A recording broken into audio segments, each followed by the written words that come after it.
arrive aujourd'hui à un triste constat d'une métropole qui est au bord de l'implosion, avec une hypothétique troisième ligne de métro qui non seulement ne répond pas à l'urgence, et encore, comme nous l'avions dit, retardée, et qui concentre la majorité des moyens financiers sur une solution presque entièrement toulousaine. D'ailleurs, le rapport présenté aujourd'hui souligne la nécessité d'un maillage de transport en commun pour désenclaver les territoires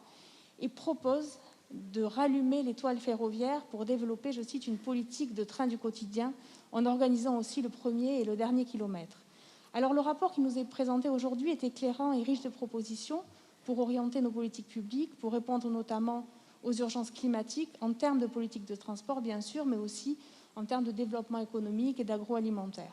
Et nous y reviendrons lors de la délibération sur la présentation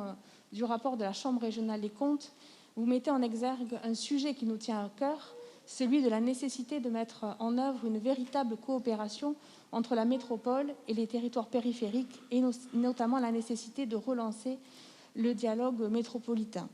Alors que la question que nous devons nous poser, que je vous pose, Monsieur le Président, qui est finalement sensiblement la même que celle qui était posée en 2018 par Antoine Maurice, quel usage faisons-nous de ce centre de ressources formidable et des productions du CODEV, de ces interrogations? Nous avons dans ce Conseil une délibération qui va en modifier la composition, mais il faut une véritable volonté pour associer davantage et véritablement ces débats, ces productions, à nos choix et nos orientations politiques. Le regard des habitants et des habitantes de la métropole est plus que jamais essentiel et c'est ce que nous appelons de nos vœux. Merci.